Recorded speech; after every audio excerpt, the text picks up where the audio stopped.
Welcome to my channel. ఈరోజు బంగాళదుంప బియ్యం పిండితో పునుగులు ఎలా వేయాలో తెలుసుకుందాం. ముందుగా ఒక మిక్సీ జార్ తీసుకొని దానిలో ముందుగా ఉడికించి పెట్టుకున్న బంగాళదుంపని యాడ్ చేసి మిక్సీ వేసుకోవాలి. ఇలా ఈ కన్సిస్టెన్సీలో పేస్ట్లా చేసుకోవాలండి. ఇప్పుడు ఒక మిక్సింగ్ జార్ తీసుకొని దానిలో బియ్యం పిండి యాడ్ చేసుకోండి. అలాగే మనం మిక్సీ వేసి పెట్టుకుని ఈ పేస్ట్ని కూడా దీనిలోకి యాడ్ చేయాలి. అలాగే పచ్చిమిరకాయలు యాడ్ చేయాలి. అలాగే కాస్త జీలకర్ర యాడ్ చేయండి. అలాగే మన టేస్ట్కి తగ్గట్టు సాల్ట్ యాడ్ చేయండి. ఇప్పుడు ఇవన్నీ వేసుకొని బాగా మిక్స్ చేసుకోవాలండి. ఈ బంగాళదుంప పేస్టు, ఈ పిండి ఇవన్నీ కలిసిపోయేలా మిక్స్ చేసుకోండి.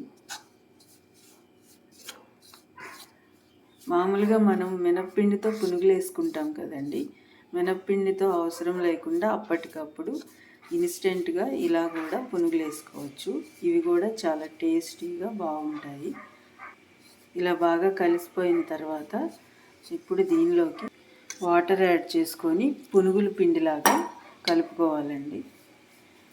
కాస్త గట్టిగానే కలుపుకోవాలి. ఇలా ఈ కన్సిస్టెన్సీలో పిండిని కలుపుకొని ఇప్పుడు పొయ్యి మీద పాన్ పెట్టుకొని ఆయిల్ హీట్ అయిన తర్వాత ఇలా ఈ సైజులో పునుగులలాగా వేసుకోవాలండి. ఇలా ఈ సైజులో చిట్టి పునుగులలాగా వేసుకోవాలండి. ఇలా అన్నీ వేసుకొని మీడియం ఫ్లేమ్లో ఫ్రై చేసుకోవాలండి. మీడియం ఫ్లేమ్లో ఫ్రై చేసుకుంటే లోపలంతా చక్కగా ఫ్రై అయ్యి పునుగులు చాలా సాఫ్ట్గా వస్తాయండి.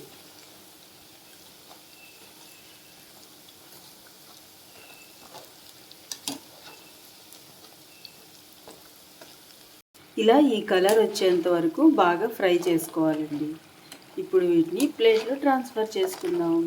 ఇదిగోనండి, ఇలా ప్లేట్లో ట్రాన్స్ఫర్ చేసుకున్నాం. అంతేనండి, వెరీ టేస్టీ చిట్టి పునుగులు రెడీ. అప్పటికప్పుడే ఇన్స్టెంట్గా తయారు చేసుకోవచ్చు. ఇది ఒట్టివైనా తినేయొచ్చండి, లేదంటే ఏ చట్నీ అయినా సరే దీంట్లో చాలా బాగుంటుంది. చూడండి, లోపలంతా బాగా ఫ్రై అయిపోయి చాలా స్మూత్గా క్రిస్పీగా ఉంటాయండి. నచ్చితే మీరు కూడా ట్రై చేసి ఎలా ఉందో కామెంట్ చేయండి.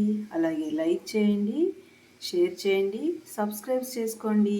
Thanks for watching.